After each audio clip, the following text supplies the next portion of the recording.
छत्रपती संभाजीनगर शहरातील सरस्वती भुवन महाविद्यालयामध्ये प्राध्यापिका डॉक्टर अस्मिता दसपुते आणि संशोधक आदित्य चव्हाण यांनी मिळून एक संशोधन केलं।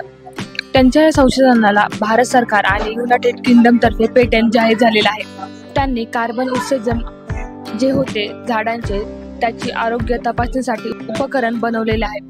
आपण त्यांच्याकडनं जाणून घेणार आहोत त्यांनी संशोधन कसं केलं आणि त्यांना पेटंट हे किती दिवसामध्ये भेटलं।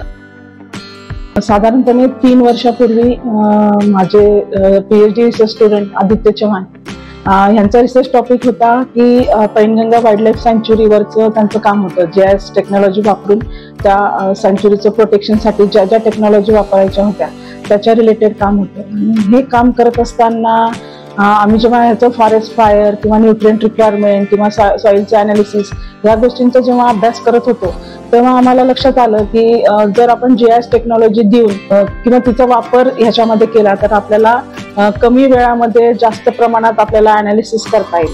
आणि या संकल्पनेतून आम्हाला मग ही सुचलं की समजा एखाद्या प्लांटची हेल्थ आपल्याला बघायची आहे की त्याला कोणती कीड लागली आहे का किंवा त्याला काय पाण्याची किती रिक्वायरमेंट आहे, न्यूट्रिएंट किती रिक्वायरमेंट आहे, असं जर आपल्याला बाहेर कुठे बसून जर बघायचंय ऑन फील्डवर न जाता तर आपल्याला त्याच्यासाठीचं काही डिव्हाइस आपल्याला तयार करता येईल का की जे फॉरेस्ट सारख्या मोठ्या एरियाला उपयोगाला येईल। या संकल्पनेतून आम्हाला हे सुचलं। माझं पहिलं जे पेटंट आहे ते कार्बन क्रेडिट मोजणार इन्स्ट्रुमेंटचं डिझाईन आहे, ज्याच्यामध्ये आम्हाला जसं की युनायटेड जी क्योटो प्रोटोकॉल आहे त्याच्यानुसार आता प्रत्येकाला कार्बनचं क्रेडिट मोजलं म्हणजे इंडस्ट्री वगैरे एरियाला मोजलं पाहिजे आणि कार्बनचं क्रेडिट मोजून ते क्रेडिट आपल्याला ट्रान्सफर पण करता येतात, म्हणजे तुम्ही विकू पण शकतात। तर ते कसं ट्रान्सपरंटली मोजायचं किंवा ॲक्युरेट कसं मोजायचं ह्याच्यासाठीचं पण डिव्हाइसचं डिझाईन आपल्याला करता येईल का, असं संकल्पना मला ह्या आमच्या PhDच्या रिसर्च टॉपिक मधून सुचली। हा जो इन्स्ट्रुमेंट आहे हा एक मोबाईल डिव्हाइस आहे। या इन्स्ट्रुमेंट मध्ये ऍक्च्युली आपला जो मोबाईल लोकेशन सारखा जो GPS असतो तो GPS पॉइंटर आहे आणि या इन्स्ट्रुमेंट मध्ये आम्ही जो प्लांटेशनचा डेटा आहे म्हणजे प्लांटेशन जी हाईट जशी ग्रोथ होते म्हणजे छोट्या झाडापासून ते मोठ्या झाडापर्यंत यांचा एक सगळा डेटा त्यामध्ये स्टोअर केलेला आहे। मीन्स सध्याच्या कंडिशनला जे कार्बन क्रेडिट मोजतात छोटा जो प्लांट आहे विदिन 1 मीटर और 2 मीटर्स यामध्ये एक प्लांट हा 25 kg हा ऑक्सिजन इमिट करतो।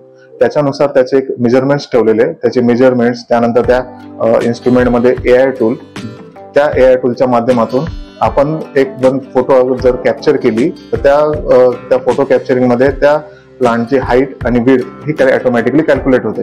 मीन्स कार्बन फुटप्रिंट्स जे मेजर करतात ते त्याच्या हाईट आणि त्याच्या विड्थ वरून कॅल्क्युलेट करतात।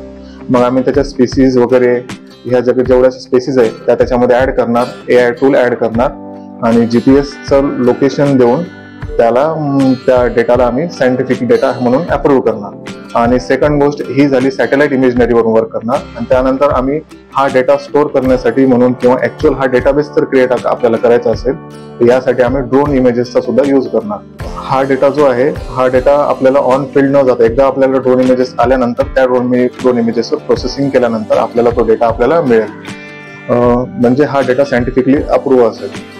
आणि त्यानंतर हा जो पेटंट आहे हा पेटंट आम्ही फाईल केला, आम्हाला 3 ते 4 महिने जर फाईल केल्यानंतर आमचा हा डेटा टोटली सायंटिफिक प्रूफ आणि कोणी यावरती काम न केल्यामुळे आम्हाला हा 3 ते 4 महिन्यामध्ये हा डेटा आम्हाला मिळाला आहे। टोटली 3 इयर्स पासून यावरती आम्ही टोटली वर्किंग करून नंतर ही पेटंट आम्ही फाईल केले। हे इन फ्युचर आहे, म्हणजे जसा हा इंडस्ट्रीज हे जसे कार्बन क्रेडिट्सच्या माध्यमातून जे क्रेडिट्स जनरेट करतात पण हे क्रेडिट्स ऍक्च्युअली जनरेट होत आहे का, जे त्यामध्ये सुपरवायझर्स आहेत जे त्यांच्या किंवा गव्हर्नमेंट यावरती जे लक्ष ठेवत आहे त्यांना पण माहित नाही। ऑनली हे डॉक्युमेंटेशनवरतीच कार्बन क्रेडिट सध्या मोजल्या जातात। हे डॉक्युमेंटेशनवरती सध्या न मोजता जर याला GIS अँड रिमोट सेन्सिंगचा बेस देऊन या पेटंटच्या इन्स्ट्रुमेंटद्वारे जर मेजर केलं तर यामध्ये मोर ट्रान्सपरन्सी येईल।